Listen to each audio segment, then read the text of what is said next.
Rotating electrical machinery is a part of much military equipment.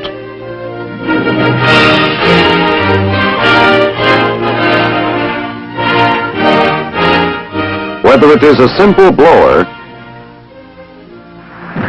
or a complicated electronic device in a missile, they all depend on the proper functioning of rotating electrical equipment. Two types of motors and generators are commonly in use: alternating current or AC and direct current or DC motors and generators. This film will show the principles governing the operation of DC motors and generators. Basic to the understanding of DC motors and generators is the simple generation of an electromotive force, an EMF. Mechanical energy, the moving of a wire or conductor across a magnetic field by hand in this instance, produces electrical energy.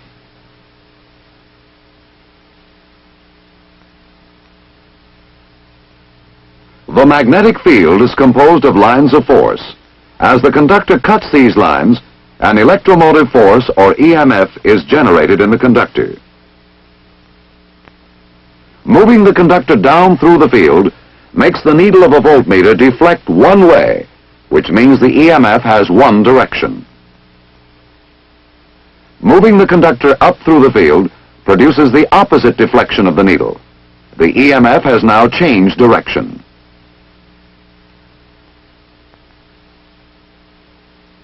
Moving the conductor back and forth with the field does not make the needle of the voltmeter deflect. There is no EMF because the conductor is not cutting the field.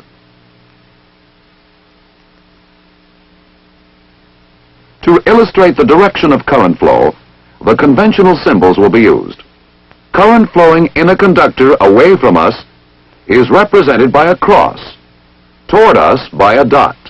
However, moving a conductor in and out of the field in this straight reciprocal fashion is awkward and impractical.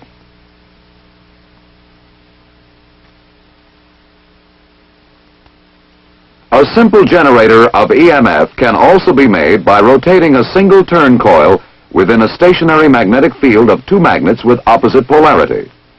The loop now, in effect, becomes two conductors because both the top and bottom sections cut magnetic lines during rotation.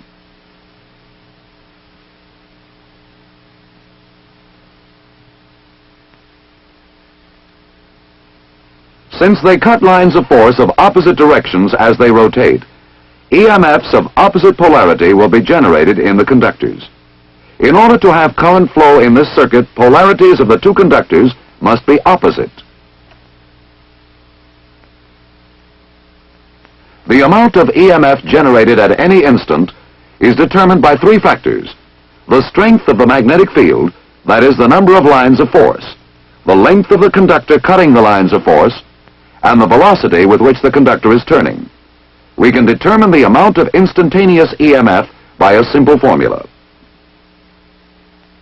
The instantaneous EMF E equals B, the strength of the field, times L, the length of the conductor cutting lines of force, times V, the velocity of the conductor. An increase in the number of lines of force or the strength of the field increases the instantaneous EMF in the conductor.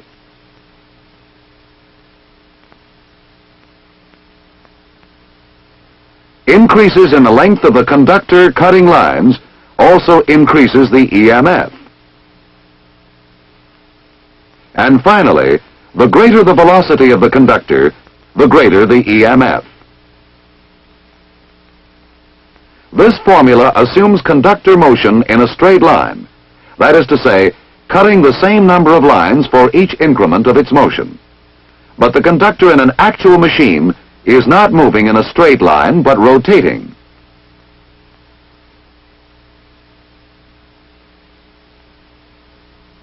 When the conductor moves in a rotary path, the number of lines cut varies depending on the position of the conductor. At the top of the field, for instance, no lines are being cut and no EMF is generated. As the conductor keeps turning, the number of lines cut increases so that at a quarter turn or 90 degrees, the maximum number is being cut and maximum EMF is generated. Again, at 180 degrees, no lines are cut, no EMF. We reach a maximum again at 270 degrees, and finally, again at 360 degrees, no lines are cut. The conductor has rotated 360 mechanical degrees, which correspond in this instance to 360 electrical degrees. Therefore, when the conductor moves in a rotary path, another factor is added to the original formula for the determination of instantaneous EMF. The formula that now applies is instantaneous EMF equals field strength times the length of the conductor times velocity multiplied by sine theta.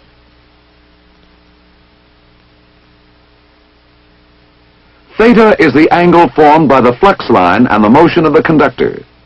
The number of lines cut and the amount of EMF generated is proportional to the sine of the angle formed by the magnetic lines with the conductor motion.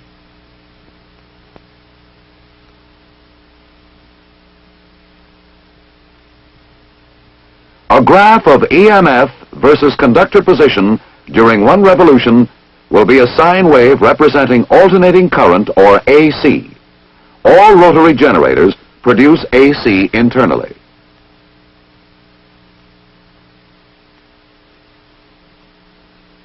What you have seen so far is really the theory and operation of a basic AC generator. But our purpose was to explain the principles of operation of a DC generator.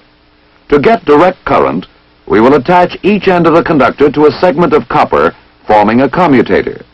Now our machine is a DC generator. The commutator rotates with the loop.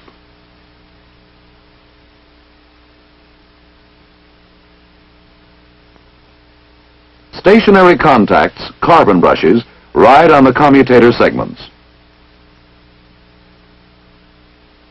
They provide a means of connecting a meter or any other load to the generator.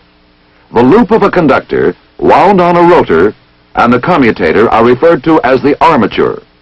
As the loop revolves and the EMF in the conductor reverses polarity, the connections to the load are also reversed and the current flow will maintain the same direction externally.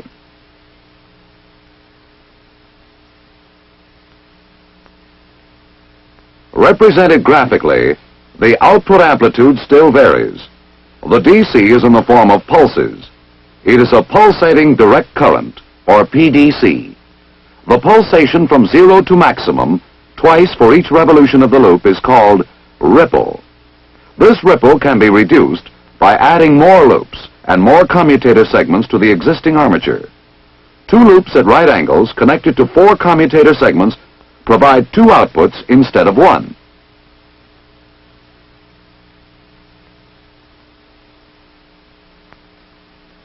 These outputs are 90 degrees displaced or apart, which combine to smooth the DC output.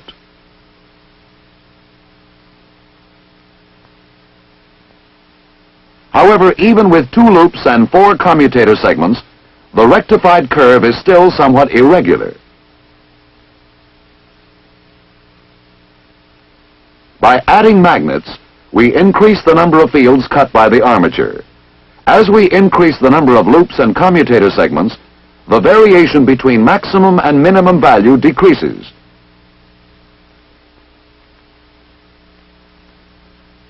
This, in effect, tends to flatten the DC output.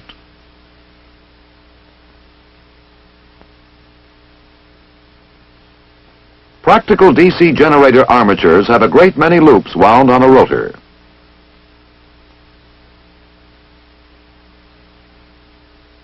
The field is composed of many electromagnets.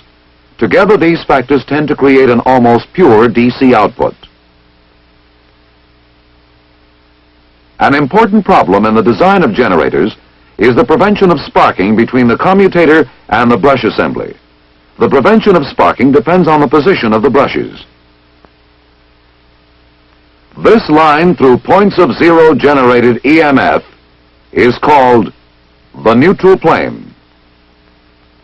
Placing the brushes in this neutral plane reduces the tendency for sparking between brushes and commutator, because during the time a brush is touching both commutator segments, there is no difference in potential between these segments.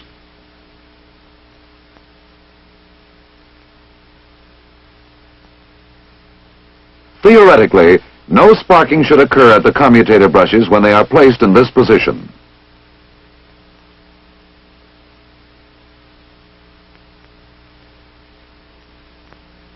But the current flowing in the armature loops or coils sets up a magnetic field of its own.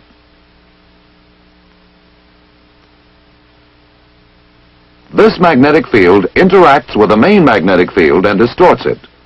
The distortion causes a shift in the neutral plane and sparking at the brushes. The effect is called armature reaction.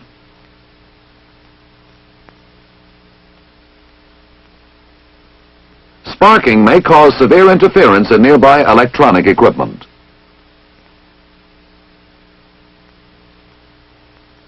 There are two ways of maintaining the neutral plane in its correct position and thus avoiding sparking. It may be done by the adjustment of the brush position.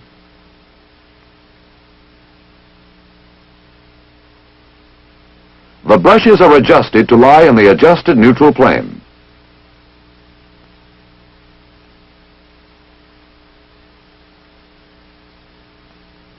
The other way of maintaining the neutral plane is by adding interpoles to the generator field. These interpoles are small magnets placed between the poles of the main field magnets. The interpole fields oppose the fields created by armature reaction. The neutral plane is moved back toward the correct position.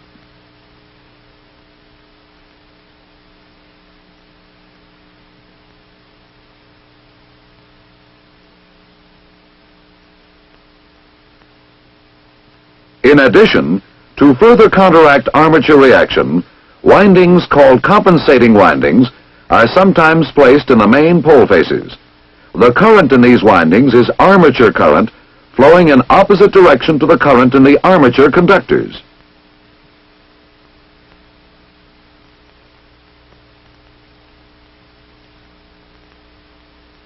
Magnetic fields in DC generators may be produced by electromagnets or permanent magnets. Permanent magnets are used in relatively small devices like a field telephone ringing generator. In larger generators, the field is created by electromagnets.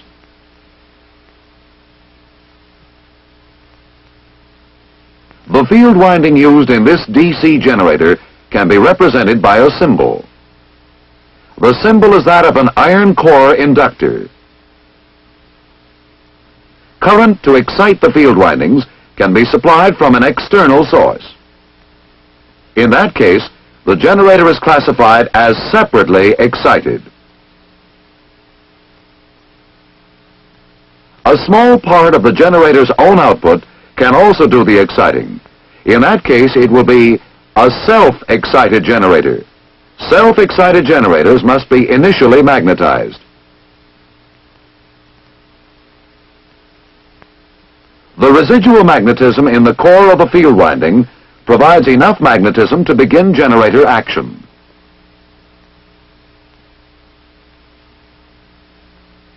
The field coil winding may be connected in several ways. This is a series wound generator, which means the field coil is in series with the armature. Because of this series arrangement, it has poor voltage regulation. The reason for this can be demonstrated in the following manner. Additional load will cause more current to flow in the field coil. Increase in field strength increases voltage. Increase in voltage causes more current to flow. This continuing action stops only when the core is saturated.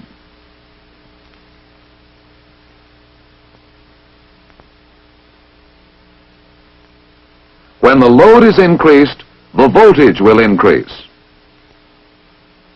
When the load decreases, voltage will decrease. Voltage regulation in the series wound generator, therefore, is very poor. When instead of in series, the field winding is connected in parallel with the armature and the load, we have a shunt wound generator. Now the field current is independent of the load current. Therefore, an increase in armature current will not cause an increase in the voltage output. Voltage regulation here is greatly improved.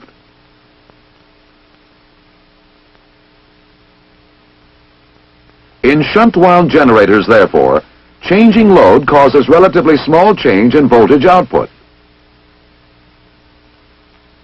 By changing the armature winding, a compound wound generator results, which combines the best features of both types, the series and the shunt wound generator.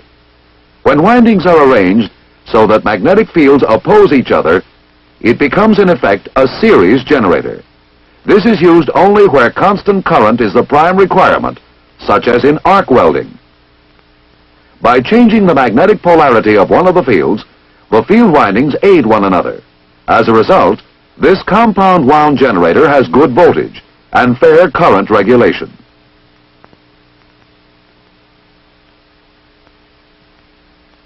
A graphic representation of generator output characteristics with terminal voltage plotted vertically and armature current horizontally would look something like this.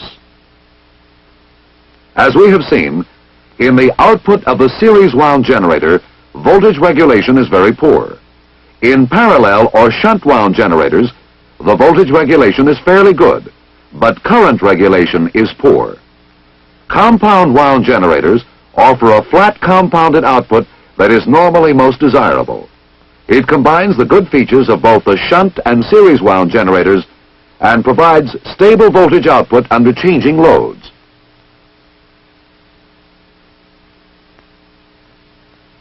As we have seen in our analysis of the DC generator, its primary function is the conversion of mechanical energy to electrical energy. If we now reverse the procedure and connect an electrical power source to the generator, we have a DC motor instead of a DC generator. Motor action can be illustrated by attaching a power source to a conductor which is inside a magnetic field. The electric current creates polarity in the conductor. The south pole of the magnet attracts the north pole of the conductor and repels the south pole.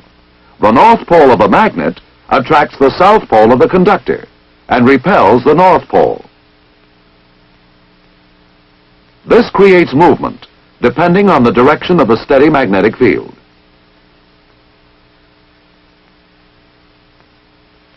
The movement also depends on the direction of the current flow through the wire.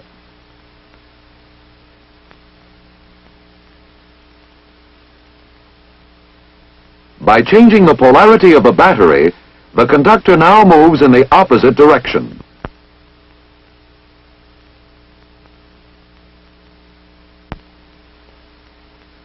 To see what really happens, let's go to a drawing again. Here, a conductor is suspended in a magnetic field. Current flow from a power source creates its own magnetic field in and around the conductor. This field around the conductor reacts with a main magnetic field to cause motion of the conductor either out of the field or into it. The arrow point indicates the direction of the current flow in the conductor.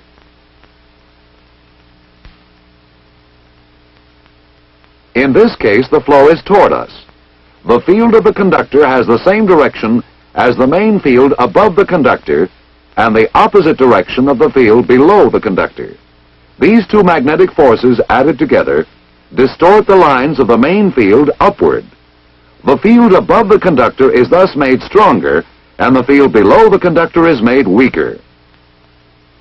So the conductor moves down.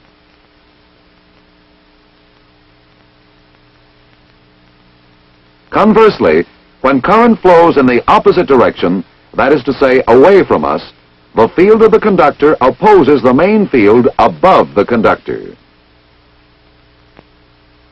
This aids the main field below the conductor, distorting the lines down. The field below the conductor is thus made stronger, while the field above the conductor is made relatively weaker. This forces the conductor to move up. With this basic principle of motor action understood, we can now examine the DC motor. The basic DC motor, like the DC generator, consists of a pair of magnetic poles, an armature made up of a single turn loop, a commutator, and a brush assembly. As we have seen, a conductor in a magnetic field will move when a voltage is applied to it. With a voltage applied, and the magnetic field and current flow as shown, the right conductor will be pushed down, while the left one is pushed up. Since the forces on each conductor are now in exact balance, there will be no more motion.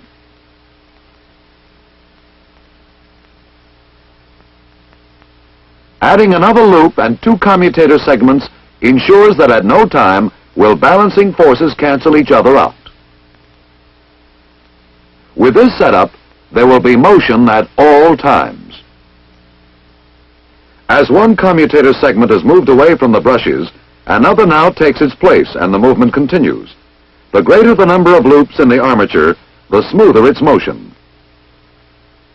For this reason, rotors in practical DC motors have many loops.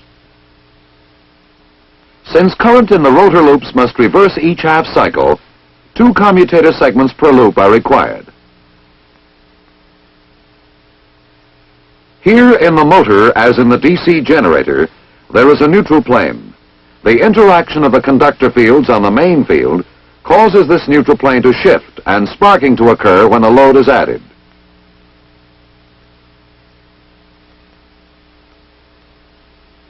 Sparking in DC motors also produces burned commutators and interference in nearby electronic equipment. This sparking can be prevented in one of two ways. One is by the adjustment of the brush position. The brushes are moved until they lie in the adjusted neutral plane. In the motor, as in the generator, small interpoles between the poles of the main magnets are also used to eliminate the shift of the neutral plane. These interpole fields tend to oppose the fields created by armature reaction. The neutral plane is moved back toward its correct position. Also aiding are compensating windings, which carry armature current in the opposite direction to the current in the armature conductors. The neutral plane is thus maintained in its proper position.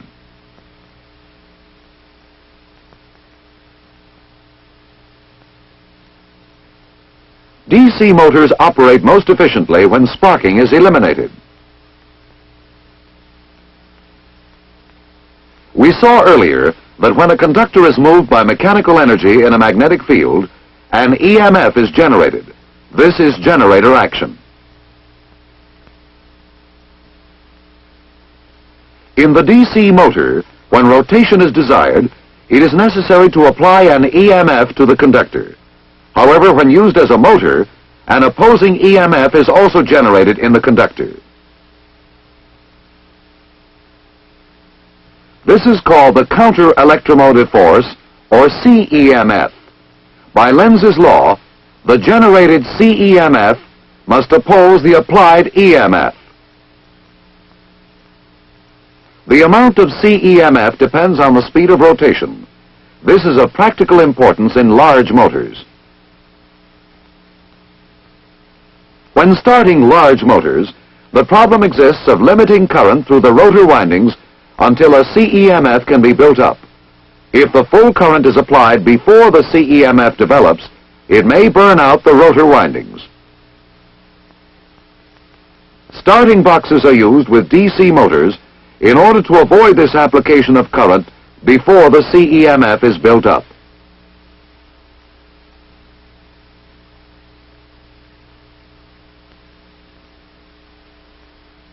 Here is a basic shunt motor with its starting box. In the starting position, the circuit to the rotor windings is closed through a series of large resistance coils. As the lever of the switch is moved, rotor speed and CEMF build up gradually, and the resistance coils are subsequently cut out until running speed has been reached. The lever is held in the fully open position by an electromagnet. If for any reason the power should fail or the field coil open, the electromagnet becomes de-energized and the lever is returned to the starting position by spring action.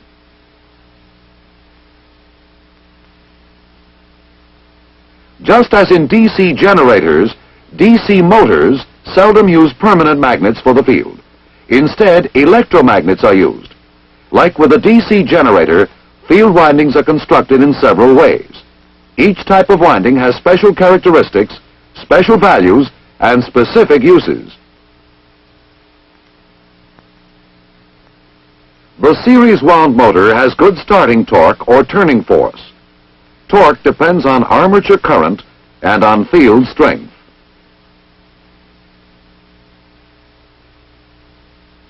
Since field strength is proportional to current, the high starting current before CEMF is developed affects torque as the square of the current. The motor begins to turn, attempting to develop enough CEMF to completely oppose the applied EMF. The load prevents this, acting to control the speed of the motor. But if the load is suddenly removed, like in the case of a broken belt, the motor will build up speed trying to develop more CEMF until it destroys itself.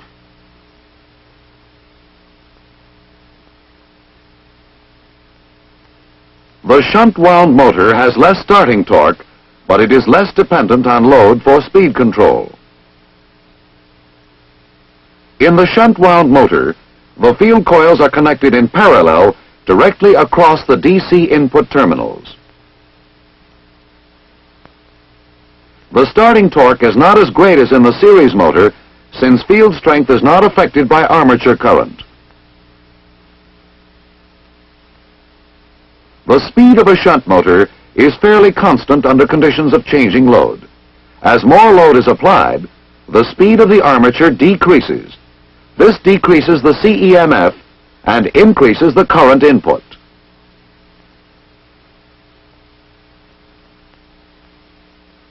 The increase in current input boosts the coupling between the field and armature and increases the torque, causing the motor to resume approximate running speed. A sudden reduction in load will not damage the motor because the field current is independent of rotor current in the shunt wound motor. The desirable characteristics of both the series and shunt wound motors can be achieved in the compound wound motor. In order to obtain good starting torque, the series field is used. When running speed has been attained, a centrifugal switch cuts out the series field and cuts in the shunt field. It is now a shunt motor and the speed regulation is good.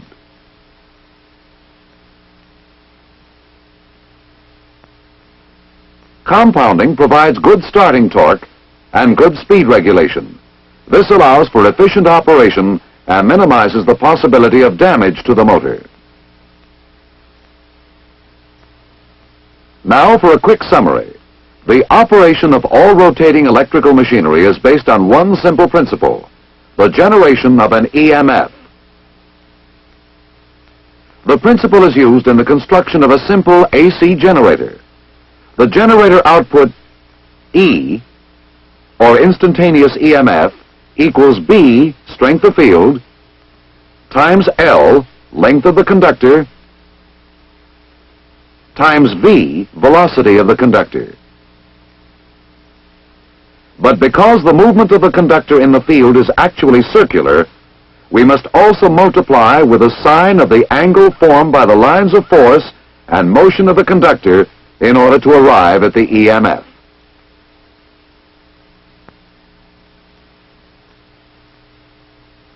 All generators are basically alternating current generators and produce AC internally.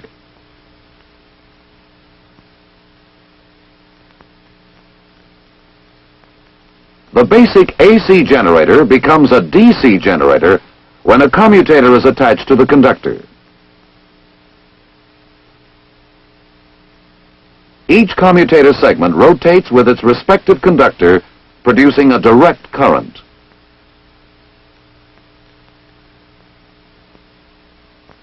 This current, which is a pulsating current, is made smoother by the addition of more magnets and more loops.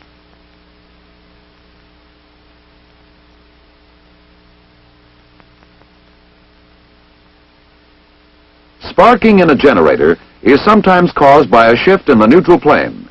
This can be corrected by adjusting the brush position.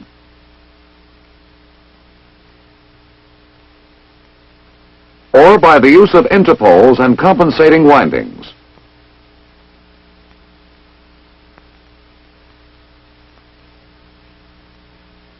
Current for field windings may be supplied from an outside source, in which case the generator will be separately excited. Or the current may be a part of the generator's own output, in which event it is called self-excited. Generator field windings are constructed in three ways. Series wound, where the field windings and the armature are in series. Shunt wound, in which the field winding is in parallel with the armature and the load. And compound wound, in which the best features of both the shunt and series wound generators are combined. Voltage regulation in the series wound generator is poor. In the shunt wound generator, voltage regulation is fairly good, but current regulation is poor. Compound wound generators provide stable voltage under changing loads. This output is normally most desirable.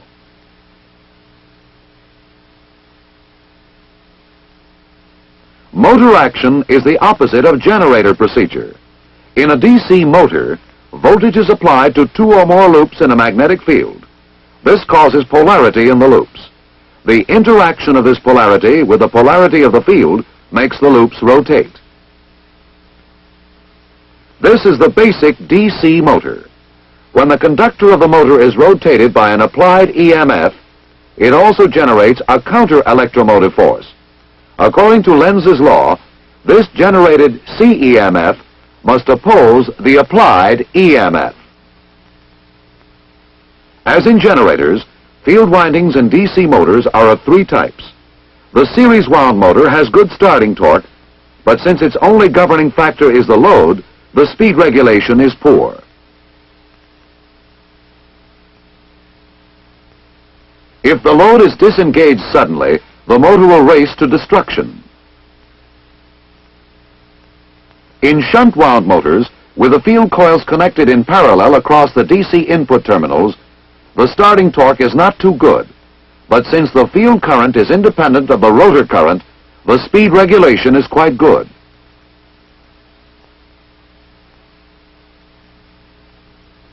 The compound wound motor combines the best features of both types.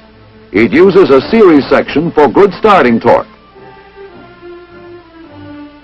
Then it switches to a shunt arrangement for good speed regulation.